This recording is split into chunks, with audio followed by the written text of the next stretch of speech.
Hello and welcome to the Microsoft Office Excel 2010 course. In today's lesson we will be learning how to create a user form that will enable us to add new details into an existing table that we have. So, to start off with, you need to create the table. I've just created a very quick one here with an item number, an item name, a category, trade price, retail price, stock, and then a comment. But you can do whatever you wish. The next thing you want to do is open up the Visual Basic program. Now to do that, you just press Alt F11 and then this will bring up the program. Next you want to go to Insert and insert a user form. Drag it out to make it nice and big. And then this toolbox here, you want to select the label right here and just drag out a smallish label.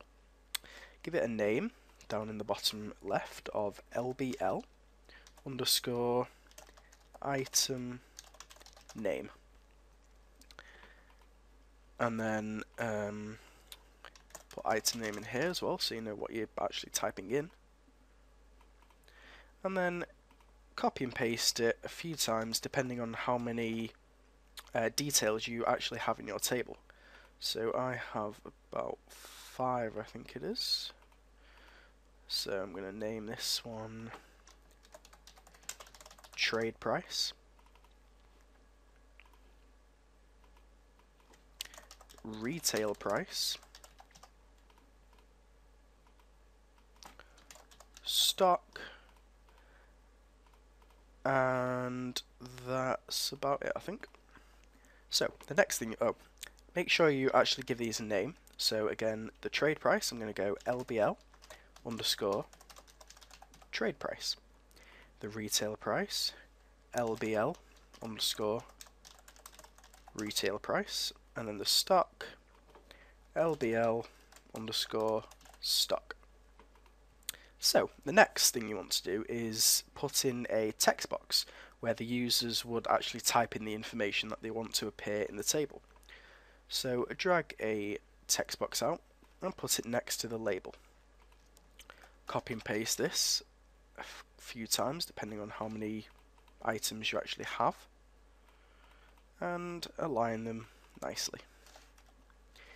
Now give the text box the name of txt underscore item name, the next one txt underscore trade price, then txt underscore retail price, and then finally txt underscore stock.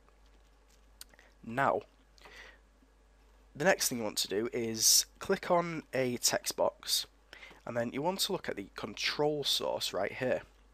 This is the cell that you want the information to be entered in. So if you go back to the Excel workbook and you look in the nearest cell to the top.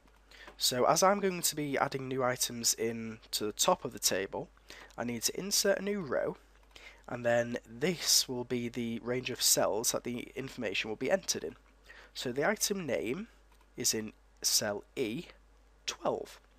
So if I just go back to the Visual Basic window, the control source will be E12. Now the trade price, if we go back to that, is G12. I've missed out a category, but that doesn't matter. G12. So again, for the control source, we type in G12. Now the retail price, go back to the Excel window, is H12, and then the stock will be I12. So just put the control source as H12, and then the stock as I12. Now, this is the basic user form set up now.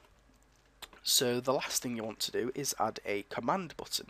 So select the command button from the toolbox and just drag it out.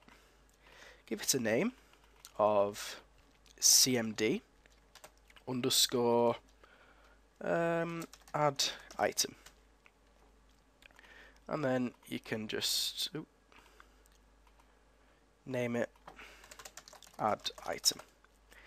Now, for the actual form, you need to give that a name. So just click anywhere that isn't on any of the items right here, and you should come up with this box at the side that says name, user form, yours will say 1. So I'm just going to delete this and put frm underscore add item. And then for the caption, I'm just going to say add item. As you can see, it has been named. So now you want to double click the new button that you just created, and it will bring up this. You want to put it at the bottom of the private sub CMD add item click. So that means once you have clicked the item, you want it to do something. So all I'm going to do is type in frm underscore add item, which is the name of our form, dot hide. So it will basically just close the form or hide it. So just close out of that and then just save it. Close the Visual Basic window, and now you want to add in a button to the Excel workbook. So go to the Insert tab at the top and select Shapes. Now you can select whatever shape you want, but I'm going to go with a rounded rectangle. I'm going to drag that out, give it a colour of a light green so it fits with all the other buttons, and just right click Edit Text and go Add Item. Now you want to record a macro that inserts the new row into the table. So if I'm just going to delete this right now and go to the View tab and click Macros and Record. I'm going to give it a name of mcr underscore add item and click OK. So this is now recording whatever you do in the system. So we want to add a new row, at the top of the table. So right click over here and click Insert. Now this has now added a nice new row. Now we also want it to generate a new item number. So to do that, I'm just going to highlight some of the other item numbers and just scroll up, and it will give us PA 104, which is the new item number. Click off and then go to macros again and hit stop recording. So now you want to go into the macros, view macros, go to the MCR add item and click on edit. Go to the very end, just before it says end sub, and press enter. So this is basically saying once we have inserted a new row and generated our new item number, we want it to show the form so we can type in all the information.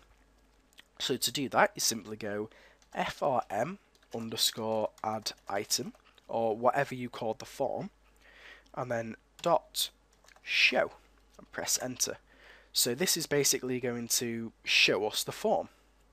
So hit save on that again and close the Visual Basic window, and then right click on the add item button in the Excel workbook and assign a macro to it, and assign the MCR add item. Double click or press OK.